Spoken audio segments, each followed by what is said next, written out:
Okay, welcome back. We're going to look at the basics again. Day one, we're going to look at this bottom panel right here and the properties. Kind of takes on a different morphology every time you go from one program to another. As a matter of fact, as you start tapping these programs, you can kind of see how this panel changes. And these are just really, for the most part, they're actual shortcuts that can be accessed through either hard buttons or menu buttons inside the menu. Okay, just keep in mind, when you click on these, it's going to generate a program. And the reason why this does this is because Akai,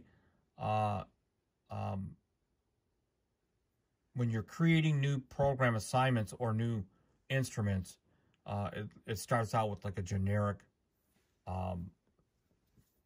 assignment, so it's going to automatically create it. Now that kind of can get messy because it creates this and it populates your channel mixer with programs that you may otherwise not use, especially if you're doing a session and you're not really creating an actual instrument. So let's just transition on how to delete those. So when you delete these, you're actually just deleting the program itself. Okay, so if I go into here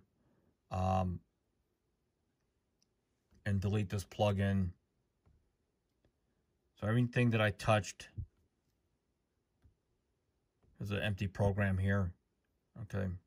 And then I think this is the last one. So if I go look at the channel mixer so I can look at all this, now it's clean. There's nothing in here. All right. So now let's go load a drum sound. Now this is an expansion sound with actual samples. Okay.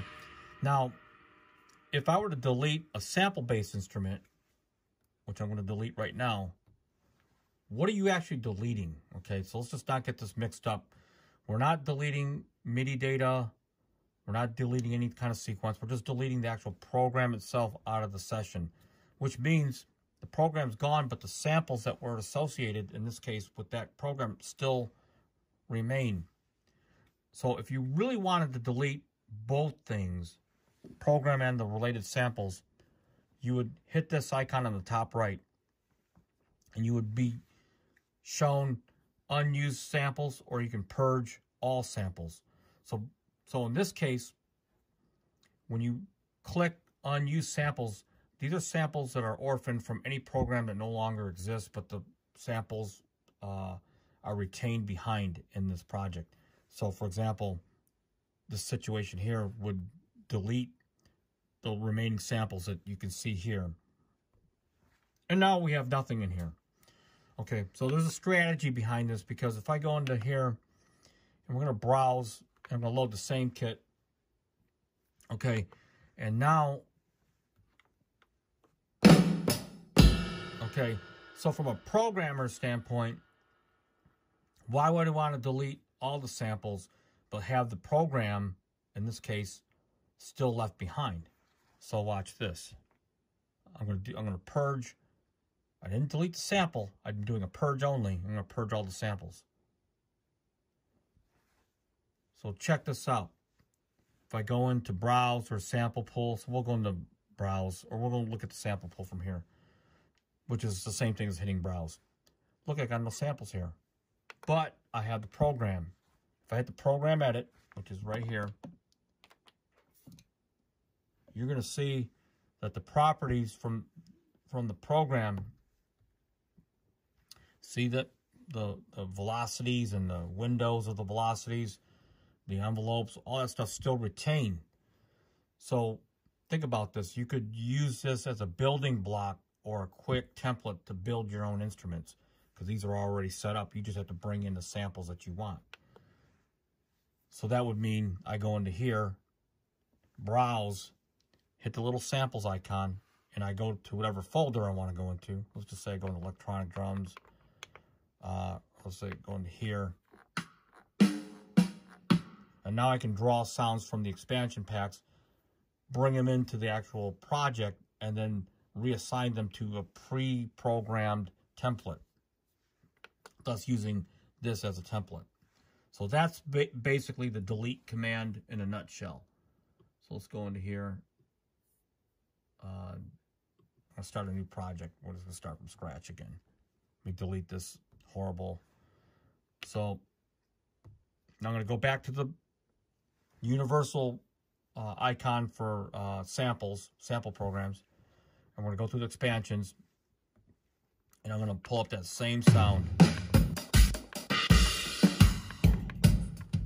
Okay. So hopefully we can make it through this whole thing. So I'm gonna hit the pencil icon. Now we're gonna look at duplicate, which is right here. And we're gonna look at both of these at the same time because they do very similar things. So I'm gonna give one example, and then you can kind of figure it out from there. Let's say I'm gonna do a little 2-track, 2-bar.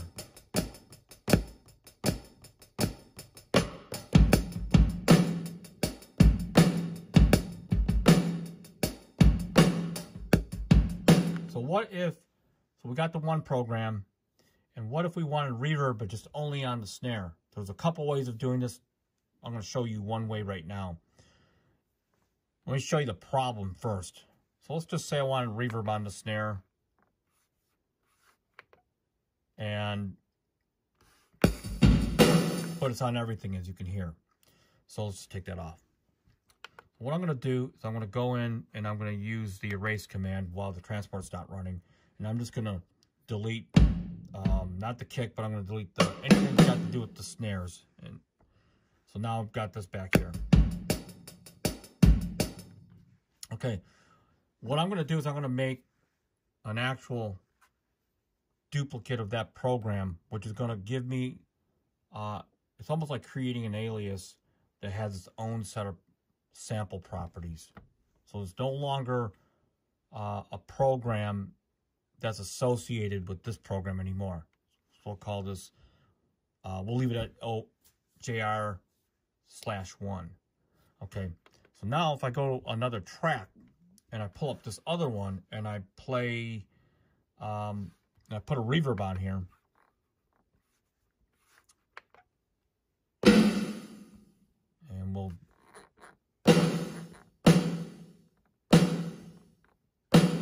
leave it like that for now. So you can hear the regular kit on track 1. Now track 2 is no longer affected, or track 1, or the first original JR kit, is no longer part of those properties, and I can add effects to it.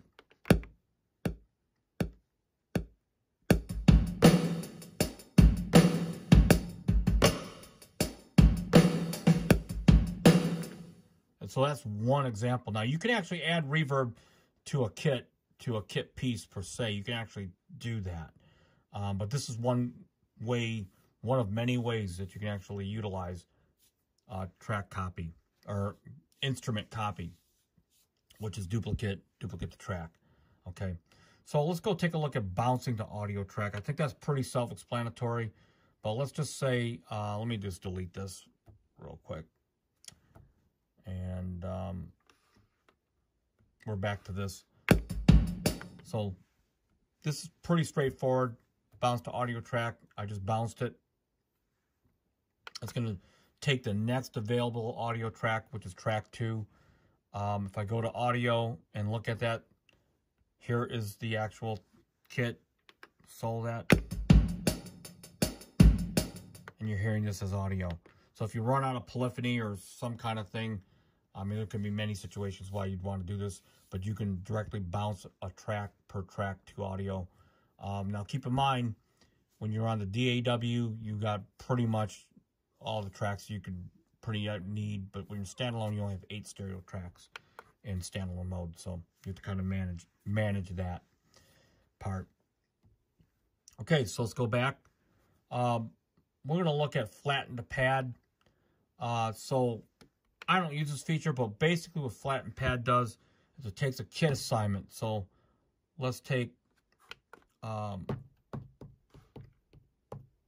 me take solo off of this audio track, or disengage it. Oops.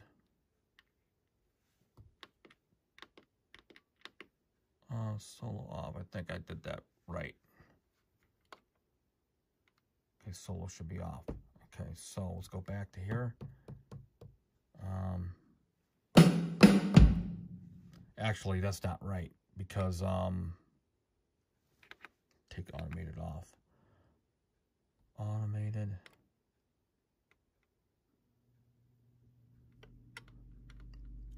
Let's see, solo should be off, so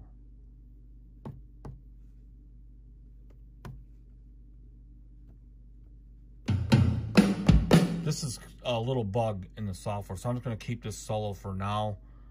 Let's see. So what happens is when you, so I deleted a track. This is an actual bug in the software. And then we'll turn it off. Let's see. And even when it works right, it kind of works kind of funny on here. So, because audio track number 2 is no longer, which I had solo, but I had deleted it. Let's see. Okay, so flatten pad is basically what's gonna do. It's gonna take one of these pads and it's gonna take that sample and take it to one sample only. Okay, and it's gonna, and so let's just take a look at the flatten options here. So it's gonna flatten this new sample to A63, which if I do this and you look at the kit right here, it's down to one sample. There's no more velocities. And it's a feature that I haven't had a reason for. Let's go back to poly. Especially for drum, like acoustic drums, you wouldn't want to do it, but that's basically what that does in a nutshell. Let's take a look at merge programs. I doubt many people use this, but I'll show you what it does. And things have to be set up in a certain way. But let's say you want this program to have lots of percussion and drums and whatnot in here. So I'm gonna pull up the same kit. Okay.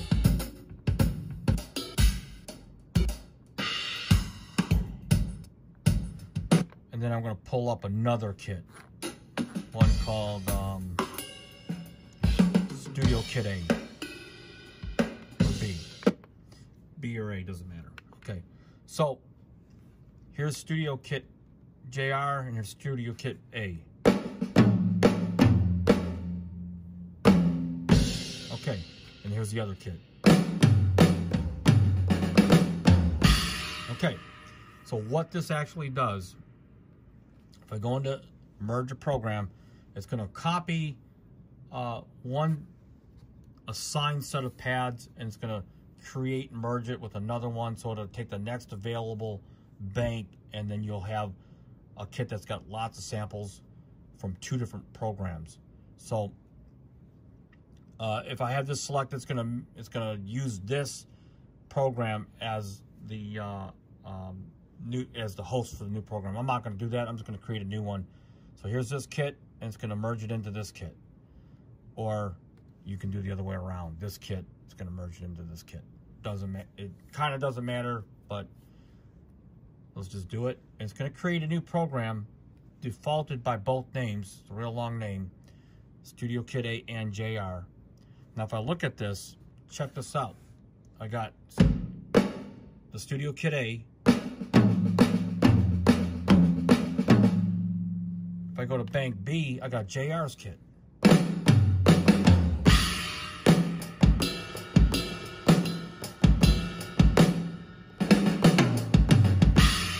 So I just created a new dual kit that's got the kit assignments and the samples. And if I wanted to save it, you hit save, current program, create a new folder on your drive, and it's going to actually create a whole new program with these 2 kits merged. You can name it whatever you want. So that's merge program in a nutshell.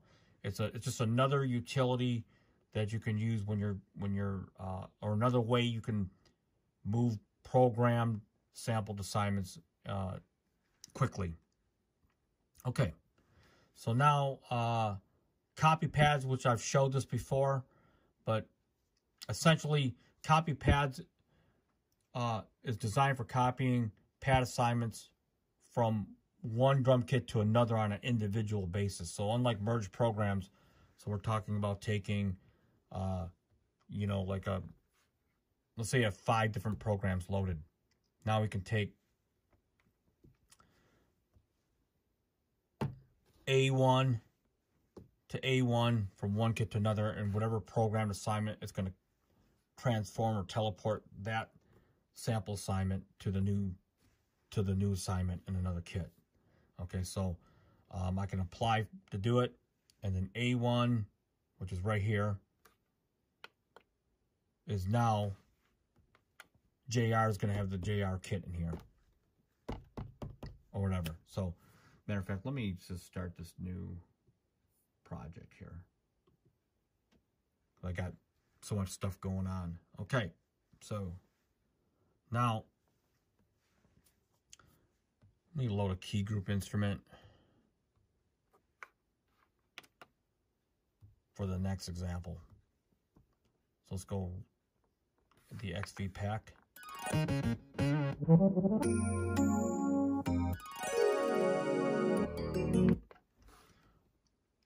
Okay, so now when we go in, I'm in an actual key group instrument now. Okay. Now you can kind of see most of the functionality still retains except for the flattened pad is gone. So we're going to go look at in here, same thing, delete, properties are the same, duplicate the tracks, same properties. This is a fantastic way of doing overdubs, because keep in mind, I didn't say this before, but the duplicate feature does not take more RAM. So it's not like loading double the program in there. So if you got a situation where, let's say I got a lot of pitch bend here.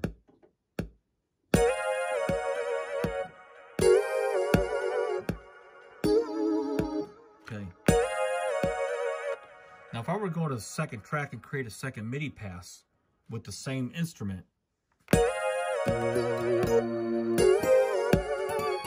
you hear us being affected anyway. Even if I had this muted, it would be affected by the program change data. So by creating an alias, makes it so that I'm free of that, and also free of the polyphony and the note ranges, so I can still play over it without having to worry about things canceling out. Like I said, it's a separate program. So watch.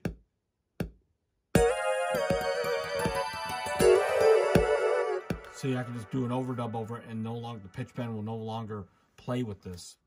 It's a separate program for all intents and purposes. Okay. All right, so let's just delete that. And I've shown past videos how I use that for harmonies and stuff, for instrument harmonies as well. So let's just delete all this. Okay. Browse. Load Cold Ice back again. Pop it in here. Okay. So I'm going to move on to, we're not going to do the MIDI note map. We're going to do pad color. This is pretty self-explanatory. I don't really use this a lot, but for drums, I do like to have pads like your snares. Sometimes you might want to have all your snares blue and your hi-hat gold. And that's where this is done actually in here. And you can adjust your on and off preferences. You can make it a default. So that's the third panel in pretty much a nutshell. When we go into save current program, save current samples, I don't use save current sample a whole lot. Maybe I will have a need for it in the future. But save current program, you know, of course I use it a lot, which I've already shown, which you can save back to any folder or even back to the expansions. As you can see right here, I'm back in the original folder. On the need for making a permanent change, you can sample or save that back to the original expansion pack. So that's pretty much in a nutshell. As I said, because I don't use MIDI a lot, but you can see you've got some properties for your MIDI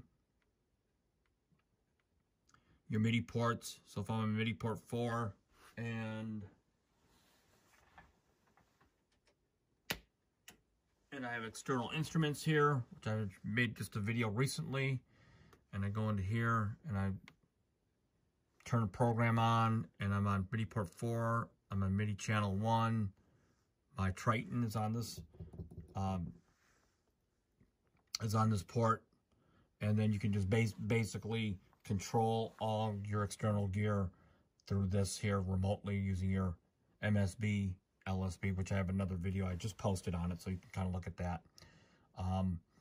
The one disadvantage on it, it's these programs are based on per port.